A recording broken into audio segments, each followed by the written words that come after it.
It's not in vain. I'm afraid that much of the labor that we do in Christianity, we think that it's almost vain, that it will produce nothing, it will do nothing, it will bear no fruit. And sometimes when we see something that seems to have borne no fruit, we say, well, that bore no fruit.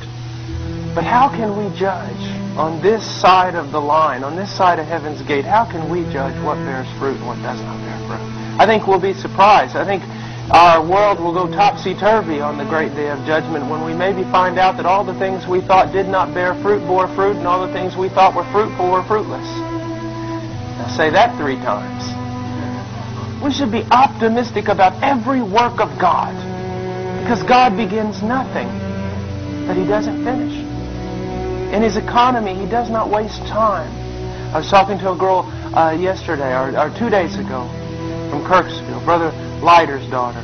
I love her so much. She went to Romania with us, and she said, well, I think I'm going to go to the university and I'm going to study and to be a nurse. And, well, how do I, know if this is the will of God? What do I do? I said, well, first of all, what do you want to do? She said, well, I feel like I want to go study. I said, then go study. Well, what if it's wrong? God will fix it. And even if it is right, if He's telling you to study, He might send you there for all completely different reasons than what you think. You might think that you're going there to learn how to be a nurse, and He's going to take you there just to meet your husband. Who knows? You never know. Sometimes we are too mature, too adult-like. We need to be more childlike. I remember one time listening to this old preacher, and they called him on the radio. It was kind of a radio program, and this young man, so sincere, called him and said, sir, I feel just drawn into the Great Commission, and I just want to go to a people group that doesn't know Jesus, and I just want to preach the gospel. But what if it's not God's will? And he said, son, if you get out of God's will trying to obey the Great Commission, I'm sure He'll forgive you. There's a sense in which we're so burdened down with whether we're right or we're wrong or this or that. And when I see a person like that, I have to remind them, you're trusting in your ability to hear, and you're not trusting in God's ability to lead. God's ability to lead. It's so much different. It's so different than what most Christians believe, the leadership of God. Let me give you an example. I was preaching in a place one time, and there was a lot of disruptions. A lot of disruptions. And I'm preaching, and people are out there, they're testing me. There was a group of people, they were testing me. They were going to see how far they could go before I did something. And finally, I'm sitting there preaching, I'm preaching, and then all of a sudden I said, be aware, you group. Listen to me, you young people. Listen to me. And then I said something that totally terrified me. We're going to start this meeting over again, and then partway through it, there's going to be a disturbance. There's going to be a disturbance in this thing, and we might not even be able to finish, and your chance to hear the gospel is going to be lost. And everyone, all of a sudden I thought, oh my, why did I say that? What am I doing? I thought, oh my gosh, they're going to think I'm some kind of false prophet. I'm up here like a crazy man predicting something's going to happen. Why did I even say that? We started preaching again, and all of a sudden the doors started rattling, and someone came in and made a bunch of noise and all sorts, and fear fell on the whole place. Now, I want you to see. Now, why did I give you that example? To show you not to think much of men or their ability to hear.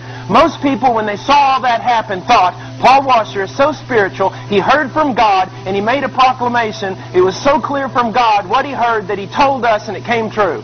That's not the way it happened at all, is it? All of a sudden, for some reason totally unknown to me, I said that. And it scared me to death, because I thought, what if why did I say that? I don't even know why I said that. And it happened. Now, that is a perfect example. I'm trying to give you things that are reality here. It's a perfect example. Believers in the Bible and believers today end up right where God wants them to be. And for the most part, it's not because they heard His voice or heard a vision or anything else, or their great ability to discern the voice of God. It's the great ability of God to lead. And many times we don't even recognize it was the will of God until we look back and see the hand of providence all through our lives. And so so many people are timid, thinking, well, I feel like I might want to do this, but I'm just afraid to step out. There's an open door here, but I'm afraid to go through it because I might be wrong. Not me. I've got a little, I don't want to say a deal with God, but it's basically like this. God, if it's an open door, I'm going through it. You don't want me to go through it, close it.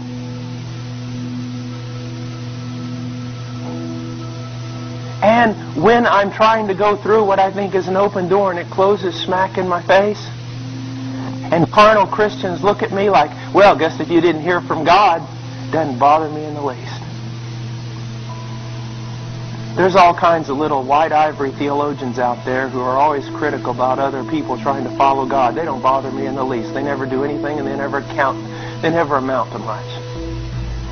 I always tell young people, I say, listen, if God's called you to go to Indonesia, then buy a plane ticket and go to Indonesia. If you can't afford a plane ticket, then, well, just get on a boat. If you can't afford a boat, start swimming. If you can't swim, well, then just fall in the water in the general direction of Indonesia and God will get you there. There's a real sense in which God, when He calls, He makes a way. And not only does He make a way, He gives the grace to carry it through. To carry it through. God gives you everything you need in order to obey His will. That's why sometimes timid Christians will say things like, I feel like God maybe is calling me to start a Bible study, or God has called me, or the pastor has asked me to help in this area, but I just don't think I have what it takes to do it. Well, that was never the question. Everyone is in agreement with you that you don't have what it takes. Come on, Einstein, we all know that. The whole question is not whether or not you have what it takes to do it, is are you going to depend on God?